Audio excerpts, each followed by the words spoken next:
Hello everyone, Gaara here and welcome to a brand new deck tech video. Today I'm gonna talk about my Reno RNG lock.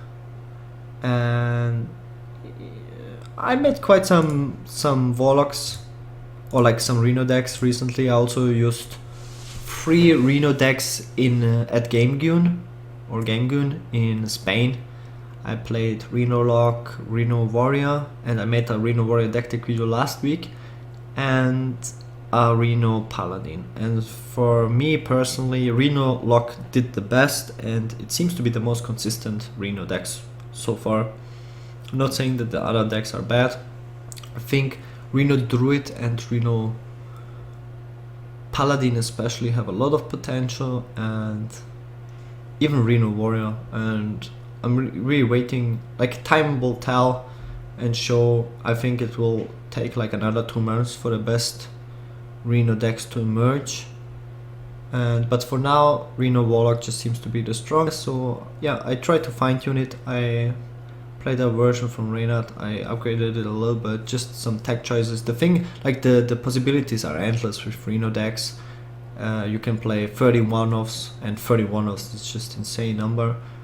But you can still play some dupes. You can play dupes from cards like Mortal Coil, Dark Bomb, Zombie Chow even. It's cards that you will mulligan for, that you will keep in the starting hand if you have them.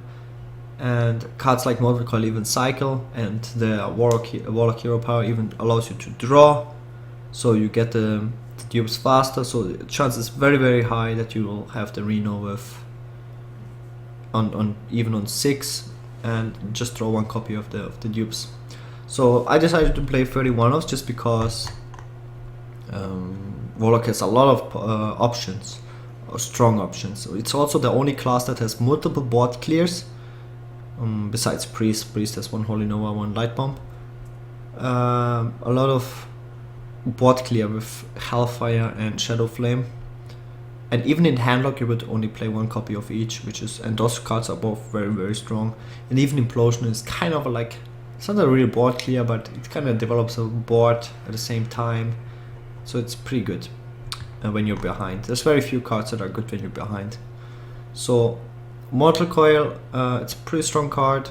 Like, yeah, what to say there, nothing else. It's just strong, especially against Paladin, against all phase decks. Nice to have. Powerwhelming, very flexible. You can combine it with Sylvanas to steal something late game.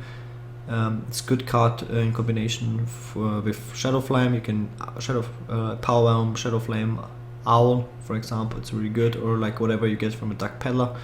Just very flexible card to have, or just use it on a minion like a Gang Boss Imp or Implosion Imp to just kill something bigger. Just a very great card. As you can see in Zoo decks, that it's just very utilized a lot. Yeah, Zombie Chow is just a great card to deal with aggro decks. You can just always keep it, play it on 1. If your opponent doesn't have a play or anything, you can just live tap. And live tap is just Warlock Hero Power is just so nuts. Play the Zombie Chow on 1 and then just draw cards to outwall your opponent. And Zombie Chow is the best card against aggro decks in the game, just because usually it trades 1 for 2 and it slows down the aggro decks by so much. Dark Bomb, also a great card to have. It hurts you to not play 2, but now that you have the Dark Peddler as like a second 2 mana play, yeah, it's fine to play 1. Dark Peddler is a 3 drop and a 2 drop at the same time. Because you can, on 3 you can play it and choose a 1 drop and play the 1 drop as well. And on 2 you just choose a card. It's just very powerful card overall for early game. Ancient Watcher, it's very nice to have with the Sunfury Protector. It's like a taunt giver. It's always nice to have, especially against aggro decks. And against aggro decks you can just play it as a 2 drop as well. If you have the Watcher into Sunfury, that's nuts anyways. Ancient Watcher is just there. It's like such a threat, because opponent kind of has to deal with it. If you have a taunt giver or like an Owl or Shadow Flame, it's like a constant threat, and it's a 2 mana 4/5.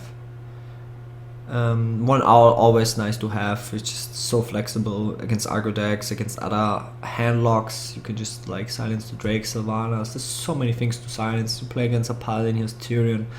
Silence is a very strong thing to have in the game.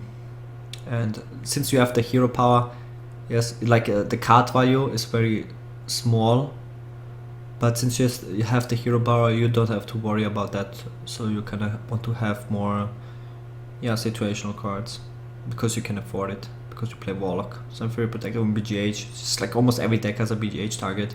Either they run the Dr. Boom, even Zoo has like so many BGH targets. Aggro Druids play Fairy Reaver. Yeah, you get the point. It's even Secret Paladin, you can proc the secrets and then BGH the challenger. Often fast here, like you used to run one in Handlock anyway, sometimes two. You have the best free drop in the game if they in gag boss, and it doesn't really hurt you because of the hero power. You can utilize the heal all the time, also heal other minions. It's just strong to have. MC Tech, I know a lot of people are not running MC Tech, but I absolutely love this card. And an additional board clear. If you're behind on board, you can just steal something. If you steal the biggest minion, it usually just wins you the game. If he has 4 minions on board, you steal the biggest. It's like 25% to win the game. Just absolutely nuts. And a lot of the time people just don't play around it. Even if they know you have it like in your deck, you can't play around it because you kind of have to play like against Handlock. And then you play into board clear, you play into MC tag. It's just very difficult because if they know you have Reno, like you can't. It's very difficult to outvalue a Warlock. And if you try to rush him down, you might run into MC tag or board clear, but you have to do it. Then you have to play around Molten Giants. There's just too many cards you have to play around. So usually against Reno decks you don't play around anything. That means you don't play around MC Tech. So the card is pretty good. So far it was pretty great for me. Hellfire is just insane card to have. So is Implosion. Implosion actually loses me more games than it wins, I feel like, because of the bad luck I have if they're dealing 2 damage. Like it's just so punishing if you deal 2 damage and get 2 imps compared to dealing 4 damage. Just ridiculous. But yeah, it's if you get like just the potential to roll 3 or 4 is just too good. So the card is like a must play. Shadow Flame is insane board clear. Shredder is the best 4-drop in the game. What to say? It's like you want to have this deck when you play against control. You want to transition into a tap 4-drop, and just to have like a couple of 4-drops. Like you have the Drake, which is great. Especially if your opponent doesn't have a science, you can also coin it out on 3. Shredder is always nice. It's just a great fraud drop. I don't like to have the Mountain Giant because I wanna play stuff all the time. And against Argos this is also better. Opponent has to deal with it anyways. And the Void Caller obviously very strong with Mal'Ganis Jaraxxus. Bane of Doom, yeah, RNG, RenoLock. We got the Implosions, we got the Peddlers, we got the Bane of Doom. Can auto-win you the game. Can be really bad as well. Just like to gamble. No, but seriously, I like instant effects on the board. I like charge stuff. I like cards like Kings because they basically give your minions charge. If you have a 1/1, then you have a 5/5 with charge.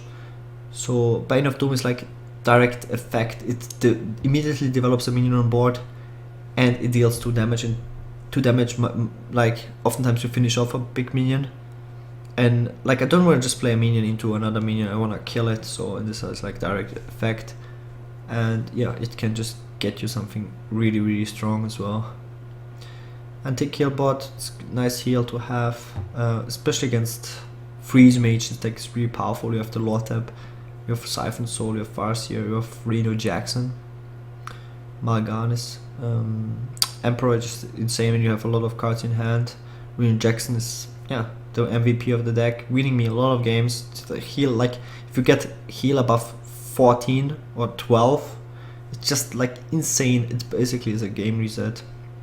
Sylvana is just the best control card for 6 mana. Dr. Boom the best 7-drop. It's just like standard late game. Jaraxxus just the sickest late game card in the game.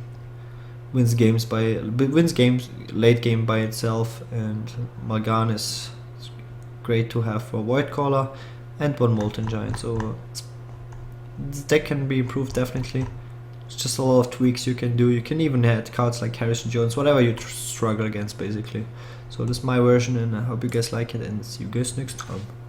Peace.